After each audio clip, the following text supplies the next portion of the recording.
अस्सलाम वालेकुम, मैं हूं इश्तियाक गोंदल। सबसे पहले और बदकिस्मती की बात यह है कि जब हमें IMF की तरफ से कर्जा मिलता है तो हम उसके ऊपर ऐसे डंडोरा पीटते हैं और हमारे चैनल्स के ऊपर ऐसे ब्रेकिंग न्यूज़ चलती है और लोग एक दूसरे को ऐसे मुबारकबादें देते हैं जैसे पता नहीं हमने कितना कोई बड़ा जो है वो मार्का सर अंजाम दे दिया है। जबकि देखा जाए तो ये नदामत की बात है, ये शर्मिंदगी की बात है, ये अपने गिरबान में झांकने की बात है। मतलब किसी को कर्जा मिल जाए और भीख की तरह पीछे पड़े हों, मिन्नतें तरले कर रहे हो पूरी दुनिया के मुख्तलिफ ममालिक के अंदर जाकर, और कोई आपको इस तरीके से जो है वो कर्जा देने के लिए ऊपर एग्री हो जाए, तो आप खुद बताएं कि ये फ़ख्र की बात है, ये काबिल इत्मीनान बात है या फिर ये शर्मिंदगी की बात है। और इस हवाले से एक जो जामे हिकमत अमली है वो तैयार होनी चाहिए। अब बहरहाल ये मेरी नज़र के अंदर तो यकीनी तौर के ऊपर इसके अंदर कोई वो ऐसी बात नहीं है कि जश्न मनाया जाए। वक्ती तौर के ऊपर ज़रूर हो सकता है कि हमारी जो मुश्किलात हैं वो कम हो जाएँ, लेकिन ये कोई मुस्तकिल हल नहीं है। बहरहाल IMF इस चीज़ के ऊपर कायल हो गया है और उन्होंने कहा है कि वो पाकिस्तान को $3 अरब का जो है वो कर्जा देंगे। अब बज़ाहिर देखा जाए तो पाकिस्तान और IMF के दरमियान $3 अरब का एक स्टॉफ लेवल का जो है वो एक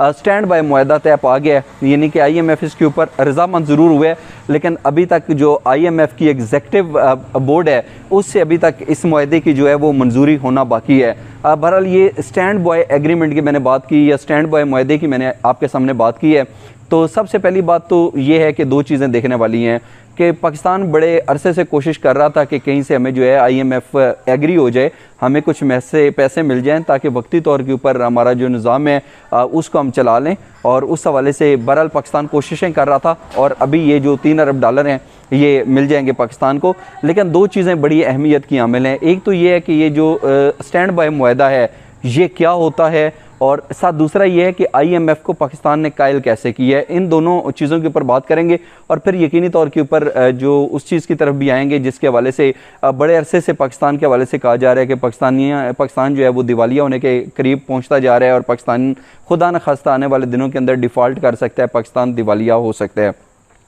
सबसे पहले हम बात कर लेते हैं कि ये जो स्टैंड बाय मुआहदा है ये होता क्या है। अब बज़ाहिर हम देखते हैं कि जो IMF है वो दो तरह के एग्रीमेंट्स करता है, दो तरह के जो है वो मुआहदे होते हैं। एक तो होता है जी कि स्टैंड बाय, इसको कहा जाता है SBA स्टैंड बाय एग्रीमेंट, और दूसरा होता है एक्सटेंडेड फंड फैसिलिटी। अब अगर बज़ाहिर देखा जाए तो ये जो स्टैंड बाय एग्रीमेंट होता है, ये जो एक मुआहदा होता है,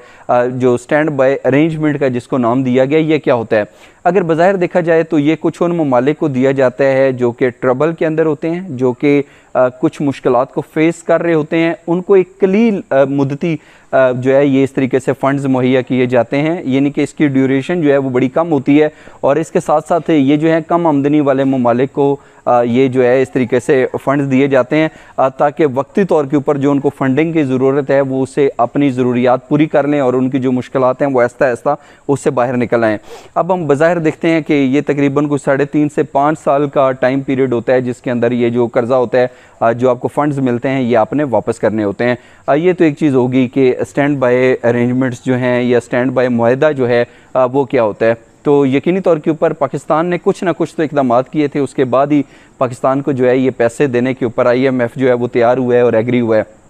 अब आ जाते हैं दूसरी चीज़ की तरफ कि IMF जो है वो कायल कैसे हुआ, IMF एग्री कैसे हो गया कि चलें जी ठीक है पाकिस्तान वाकई मुश्किलात के अंदर घिरा हुआ है और हम इसकी कुछ ना कुछ जो है वो मदद कर देते हैं। तो इसके हवाले से 3-4 जो हैं वो बड़े अहम पॉइंट्स हैं जिसके ऊपर IMF को कायल किया गया। गोया कि बड़ा टाइम लग गया, बड़ी मिन्नत समाजत हुई, मुख्तलिफ लोगों से बात की, मुख्तलिफ ममालिक के साथ भी कहा जा रहा है कि बात की गई और बड़ी मुश्किल से इस दफ़ा जो है वो IMF को कायल किया गया है कि वो पाकिस्तान की इस सूरत हाल के अंदर मदद करे। एक तो ये है कि जो पाकिस्तान के वज़ीर-ए-आज़म है शहबाज शरीफ, उन्होंने नो डाउट ज़ाती तौर के ऊपर कोशिशें की हैं और वो भी एक अहम वजह है। और दूसरा जो है वो ये कहा जा रहा है कि पाकिस्तान ने कुछ ऐसे इक़दाम ज़रूर किए हैं जिसकी बदौलत IMF इस चीज़ के ऊपर तैयार हुआ है, एग्री हुआ है कि ठीक है जी हम पाकिस्तान को जो है वो पैसे दे देते हैं। उसमें एक तो ये है कि आपको पता है कि टैक्सेस के अंदर जो है वो इजाफ़ा किया जा रहा है और उस हवाले से पाकिस्तान ने जो है कुछ इजाफी टैक्स जमा करने का भी फ़ैसला किया था। और इसके साथ साथ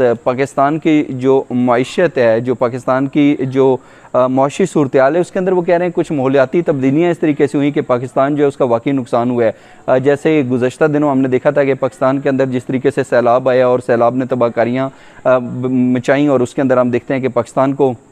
अरबों का नुकसान हुआ। तो एक ये भी एक अहम वजह बनी है कि IMF इस चीज़ के ऊपर कायल हुआ है कि चलें ठीक है पाकिस्तान मुश्किलात में वक्ती तौर के ऊपर हम इसकी मदद कर लेते हैं। अच्छा, इसके साथ साथ अगर देखा जाए तो बहुत सारे लोगों का ये ख्याल है कि क्या इस तरह से जो 3 अरब डॉलर मिल रहे हैं, इससे पाकिस्तान के अंदर जो है वो जो एक गरीब आदमी है, ये पाकिस्तान के लोगों की जो माशी मुश्किलात हैं, या पाकिस्तान के अंदर जिस तरीके से एक शख्स की जो ज़िंदगी है वो मुसलसल महंगाई बढ़ने की वजह से मुश्किलात से दो चार होती जा रही है, तो क्या उसको कोई रिलीफ मिलेगा? अगर बज़ाहिर देखा जाए तो इसका जवाब ना में है। उसकी वजह यह है कि ये जो पैसे मिल रहे हैं इसको हमने वापस करना है कुछ और पैसे डाल के, तो फिर जब पैसा लिया जाता है वक्ती तौर के ऊपर, यकीनी तौर के ऊपर आपकी मुश्किलात के अंदर कमी आ सकती है, लेकिन ये कोई मुस्तकिल हल नहीं है। अब हम देखते हैं कि एक तो बिजली और गैस के जो नर्ख हैं, जो कीमतें हैं, वो बढ़ाई जा चुकी हैं और आने वाले दिनों के अंदर इसमें आप देखेंगे कि मज़ीद इजाफा हो सकता है। फिर उसके अंदर जो है वो शरह सूद के अंदर इजाफा किया जा रहा है और किया जा चुका है काफ़ी हद तक, कि अगर आप बैंकों से कोई कर्ज़ा वगैरह लेते हैं तो उसके अंदर पहले सूद आपको किसी और तरह से मिलता था,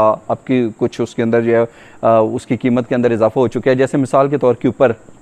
अगर आपके घर है और आप उसके अंदर सोलर सिस्टम लगाना चाहते हैं, तो उसके अंदर पहले जो है वो बैंक जो लीज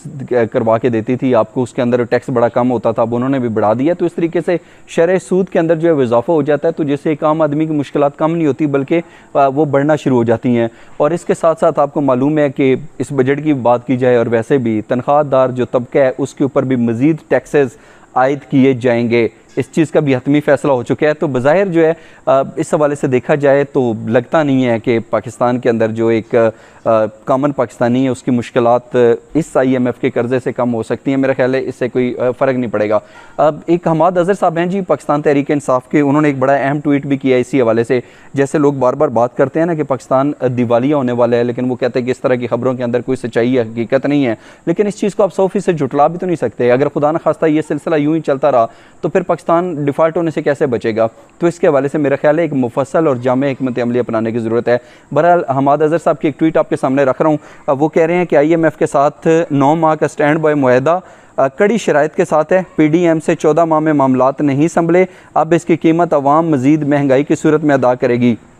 ये मुआहदा इलेक्शन तक पाकिस्तान की मईशत को दिवालिया होने से रोक सकता है। वो सिर्फ इलेक्शंस की बात कर रहे हैं कि ये इस तरीके से अगर पैसे मिलते हैं तो इलेक्शंस तक जो है ये पाकिस्तान को दिवालिया होने से रोक सकता है, लेकिन माशी चैलेंजेस कम ना होंगे। नई मुंतखब हुकूमत को आते साथ IMF के साथ फिर से बैठना होगा। अब बाज़ाहिर देखा जाए तो पिछले कुछ दिनों से ये बयानात ज़रूर हो रहे हैं कि अल्लाह करे कि ये हम आखिरी दफ़ा IMF के पास जा रहे हों, लेकिन ये तो हम जब IMF के पास पहली दफ़ा गए थे उसके बाद से यही बयानिया तो दोहराया जाता है कि नहीं हम अपने पाँव के ऊपर खड़े होंगे, हम IMF के पास नहीं जाएंगे, और इस हवाले से मुतअद्दिद जो है वो बयानात भी सामने आते हैं। लेकिन इसके बावजूद पाकिस्तान की तरफ से कोई इस तरीके से मौसर इंतज़ामात नहीं किए जाते जिसकी बात के बाद ये इस चीज़ की यकीन दहानी करवाई जाए कि हमने इतने इक़दामात और इतने इंतज़ामात कर लिए हैं कि अब हमें दुनिया के मुख्तलिफ ममालिक के आगे हाथ जोड़ने की, भीख मांगने की, मिन्नत तरले करके पाकिस्तान के लिए पैसे मांगने की ज़रूरत नहीं है। और जब तक तमाम तर सियासी जमातें जो हैं, जो सियासतदान हैं, जो स्टेक होल्डर्स हैं, वो इकट्ठे नहीं होंगे